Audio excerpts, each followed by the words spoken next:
Hello dear student, कैसे हैं आप सब। गोलिया कोचिंग क्लासेस में आप सभी का स्वागत है। आज की इस वीडियो में हम जानेंगे एनसीईआरटी सामाजिक एवं राजनीतिक जीवन सिविक्स की हम क्लास 6 की और बहुत ही महत्वपूर्ण एक कहानी के माध्यम से हम विविधता की समझ को समझेंगे।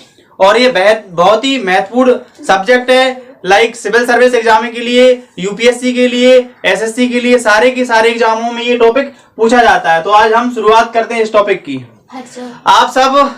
आप सब अपनी क्लास में अपने मित्रों को देखिए। क्या आपके ऐसे साथी हैं जो हूबहू आपके जैसे दिखते हैं? तो आप सबको देखोगे तो आपको लगेगा कि जो व्यक्ति हैं, मतलब आपके दोस्त सहेली हैं, वो अलग अलग प्रकार के हैं, अलग अलग रंग रहता है। किसी का काला रहता है तो किसी का गोरा रहता है। कोई व्यक्ति किसी अन्य कास्ट से आता है और किसी व्यक्ति कोई अन्य धर्म मानता है, कोई अलग किस्म का रहता है। तो ये सारी विविधता पाई जाती है।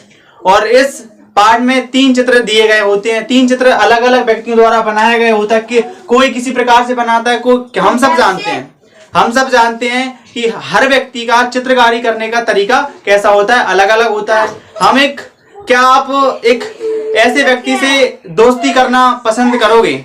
क्या आप ऐसी व्यक्ति से दोस्ती करना पसंद करोगे जो तुमसे पूरी तरह अलग हो? कैसे कि उसकी रहन सहन अलग हो, उसका खान पान अलग हो, उसकी भाषा अलग हो। क्या आप ऐसे व्यक्ति को दोस्त बनाओगे? बिल्कुल तरीके से नहीं बनाओगे। तो ऐसा ही एक स्टोरी के माध्यम से हम समीर की स्टोरी के माध्यम से समझते हैं। समीर एक अच्छे घर से है। समीर एक हिंदू धर्म से आता है। समीर की घर की स्थिति, आर्थिक स्थिति अच्छी है। वो प्राइवेट स्कूल में पढ़ने के लिए जाता है। जब वो वहां से गुजर रहा होता है, कहां से, रोड से गुजर रहा होता है, रोड के किनारे पर एक अखबार बेचने वाला होता है। अखबार बेचने वाला भी उसकी उम्र का होता है, ठीक है। और जब वहां पे ट्रैफिक होता है, ट्रैफिक होते हुए वो वहां पे समीर रुक जाता है, साइकिल से जा रहा होता है तो वहां पे रुक जाता है। उसी वक्त अखबार बेच रहा व्यक्ति कहता है, क्या आप हिंदी पढ़ सकते हैं?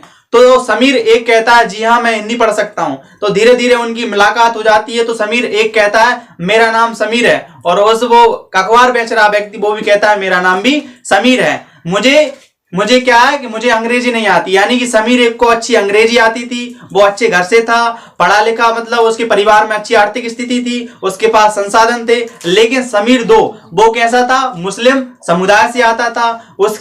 उसने बताया था कि मैं जब तुम्हारी उम्र का था, यानी कि 10 से 12 साल की उम्र से था, तब से मेरी माँ मेरे साथ अखबार बेचने का काम करती थी। लेकिन अब भी मैं अकेले अखबार बेचने का काम करता हूं और मेरी आर्थिक स्थिति अच्छी नहीं है। यानी कि समीर 2 था, मुस्लिम समुदाय से था। ये सारी भिन्नताएं थी, लेकिन वो दोस्ती करना चाहते। इसी में ट्रैफिक का जाम खुल गया और हॉर्न बज गया और आगे चल दिया।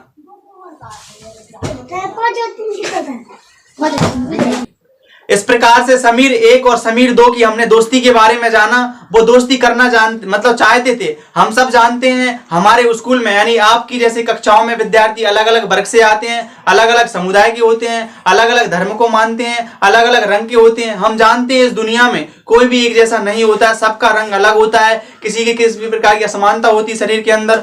लेकिन अब हम जानते हैं एक विविधता, यानी विविधता के पहलू को समझेंगे किसकी मदद से? एक 2 भौगोलिक दृष्टि के, यानी कि एक हम लद्दाख की स्टोरी से समझेंगे। यानी किसकी?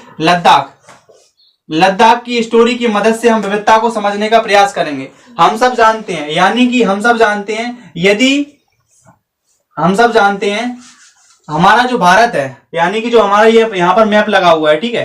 तो भारत देश में जो सबसे ऊपरी क्षेत्र पर जो जम्मू कश्मीर के उत्तरी पूर्वी मैदानों में, वहां पर क्या है, पूर्वी मैदानों में लद्दाख पड़ता है। लद्दाख में रेगिस्तान पाई जाती है। क्या पाई जाती है? लद्दाख में क्या पाई जाती है? रेगिस्तान है चारों तरफ, ठीक है। और लद्दाख क्षेत्र में यानी कि क्या होता रहता है? बर्फ ही बर्फ गिरता रहता है, वहां पर बर्फ गिरता रहता है, ठीक है। लद्दाख की हम बात कर रहे हैं, जम्मू कश्मीर की बात कर रहे हैं। वहां पे बर्फ गिरता रहता है, ठीक है।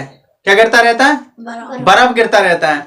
और वहां के जो लोग हैं वो क्या करते हैं? ऊनी का उत्पादन, एक प्रकार की जो भेड़ होती है ना, भेड़ का पालन करते हैं। उस भेड़ से जो ऊन मिलती है, उस ऊन की कीमत बहुत ज्यादा होती है, ठीक है। और वहां के व्यक्ति पता कैसे होते हैं? वहां के व्यक्ति ना, वहां पे बारिश कैसी होती है? बहुत कम, यानी कि वहां पे बारिश बहुत कम होती है। और पानी जो रहता है ना, पानी पीने के लिए व्यवस्था कैसे बनाते हैं? पानी पीने के लिए व्यवस्था वो जो अत्यधिक गर्मी पड़ती है ना, गर्मी जब भी पड़ेगी गर्मी, वो पानी जो बर्फ पिघलेगा ना, उससे पानी की वो व्यवस्था बनाते हैं लद्दाख के अंदर। लद्दाख को एक ऐसा, हम ये नहीं कह सकते वहां पे क्या है रेगिस्तान, इसकी वजह से वहां पर व्यापार नहीं होता था, बल्कि वहां पर क्या होता था, व्यापार बहुत अधिक होता था। यानी कि वहां पे एक तिब्बत के रास्ते भी हम लद्दाख से ही जाते थे, और बौद्ध धर्म तिब्बत के रास्ते ही बौद्ध धर्म यहाँ पे पहुंचा था। और लगभग 400 साल पहले इस्लाम धर्म का परिचय भी यहीं पे हुआ था। इसलिए यहाँ पर बहुत अच्छी संख्या में मुस्लिम समुदाय और बौद्ध समुदाय के लोग यहाँ पर रहते हैं। और इस प्रकार से हम कह सकते हैं बौद्ध धर्म का परिचय यहाँ से, इसको छोटा तिब्बत भी कहा जाता है। छोटा तिब्बत किसको कहा जाता है? छोटा तिब्बत किसे कहा जाता है? छोटा तिब्बत कहा जाता है, लद्दाख को कहा जाता है। तो हम इस प्रकार से हम आसानी से समझ सकते हैं कि किसी व्यक्ति की रहन सहन, उसके खान पीन, उसके पहनावा, उसकी संस्कृति, उसके भौगोलिक ऐतिहासिक पृष्ठभूमि पर निर्भर करती है। जैसे कि मान के चलो हम आज मध्य प्रदेश में रहते हैं, तो मध्य प्रदेश में किस प्रकार की खेती की जाएगी उसके भूगोल पर डिपेंड करता है। यानी कि वहां के लोग किस प्रकार की किस्म की क्या करते हैं, खेती करते हैं। देखो वहां पे कौन सी, वहां पर हम सब जानते हैं एक पहाड़ी क्षेत्र है, वहां पे किस प्रकार की खेती होती है, वहां पर ऊन है, सबके पास याक होती है, गाय है, भैंस है, बकरी, ये सारी की सारे पालन करते हैं और इन पे भी निर्भर रहते हैं। वहां पर खेती, वहां पर क्योंकि पहाड़ी क्षेत्र है, पहाड़ी क्षेत्र में इस प्रकार की वहां पर खेती करते हैं। तो हमने लद्दाख के माध्यम से वहां की विविधता को समझा। अब दूसरी स्टोरी के माध्यम से हम केरल को समझेंगे। हम सब जानते हैं केरल क्या है, दक्षिणी पश्चिमी एरिया में है हमारे, कहां पर, कन्याकुमारी साइड एक केरल पड़ता है। और केरल में एक साइड पहाड़ों से घिरा हुआ, तो एक साइड समुद्र से घिरा हुआ है। यहां पर क्या हुआ कि एक साइड किससे घिरा हुआ, पहाड़ों से घिरा है, और एक साइड समुद्र से घिरा हुआ एक क्षेत्र है। यहाँ पर विभिन्न प्रकार के मसालों की खेती, जैसे लौंग, इलायची जैसी चीजों की क्या की जाती, यहाँ पर खेती की जाती है। यहाँ पर जो ईसा धर्म की जो संस्थापक थे, थॉमस थे, वो यहाँ पर आए थे लगभग 2000 साल पहले।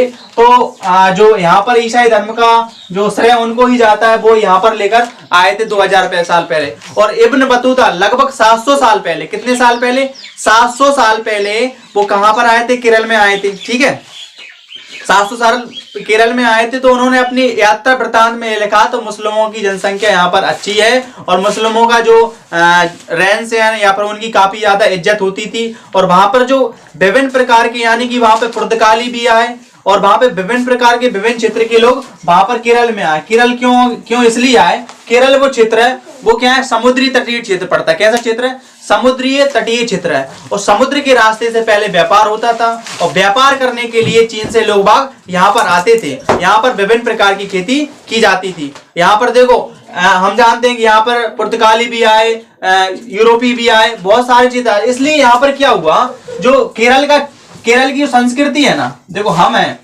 मध्य प्रदेश में निवास करते हैं, यदि हम राजस्थान में चले जाएंगे, हमारा रहने का और हमारा खान पान यहाँ अलग रहता है। क्यों रहता है, यहाँ पर खेती अलग तरह की जाती है, उस पर भूगोल पे डिपेंड रहता है। जैसे कि होंगे भौगोलिक दृष्टि पर निर्भर करता है, अगर मौसम के अनुरूप हमें खेती करनी पड़ती है। यदि हम हैं और हम एक क्षेत्र से जब दूसरे क्षेत्र में जाते हैं, यदि हम हैं मध्य प्रदेश के और राजस्थान में अगर हम जाएंगे, तो राजस्थान में क्या है, रेगिस्तान है, तो वहां पर हमें उनके परिवेश और उनमें हिलमिल जाते हैं। इससे क्या होता है, संस्कृति मिक्सचर हो जाती है, कि एक मिश्रित संस्कृति का निर्माण होता है। इसलिए हमें क्या देखने को मिलता है, केरल में जो चीनी यात्री भी वहां पर आए थे, केरल के अंदर चीनी यात्री आने के फलस्वरूप ये हुआ कि जो मछली पकड़ने के लिए जो जाल होते हैं, उसे शायद चीना पट्टी है पर कुछ बोलते हैं, ऐसा कुछ नाम लिया जाता है। यानी कि जो उन चीजों का इस्तेमाल किया जाता है, उनके नाम से पुकारा जाता है। अतः हम कह सकते हैं कि कोई भी देश में यदि हम हैं और हम यदि कोई केरल या लद्दाख में जाते हैं, तो वहां से हमें क्या मिलता है कि वहां की संस्कृति उसके अनुरूप हो जाती है।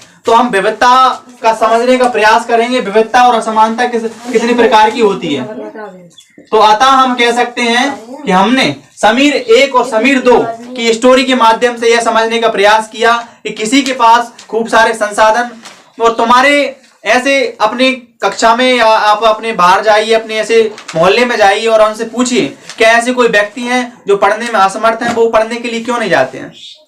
तो आप उनसे पूछेंगे तो उनके जवाब यही मिलेंगे कि उनकी आर्थिक स्थिति अच्छी नहीं है या वो सक्षम नहीं है।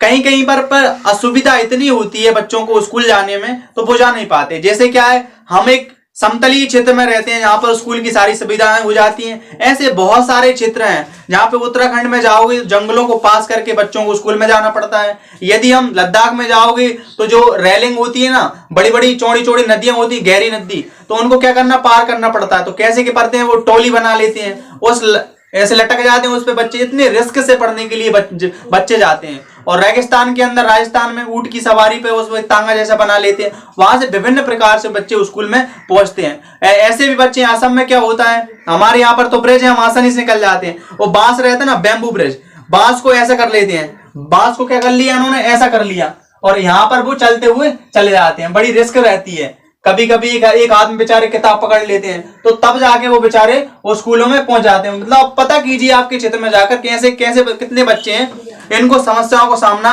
करना पड़ता है स्कूल जाने में। तो आज की इस वीडियो में हमने जाना समीर 1 और समीर 2 केरल और लद्दाख क्षेत्र के बारे में, किस प्रकार से विविधता है और मिश्रित संस्कृति का जन्म कैसे होता है। तो आज की इस वीडियो में इतना ही, मिलते हैं नेक्स्ट वीडियो में। Thank you.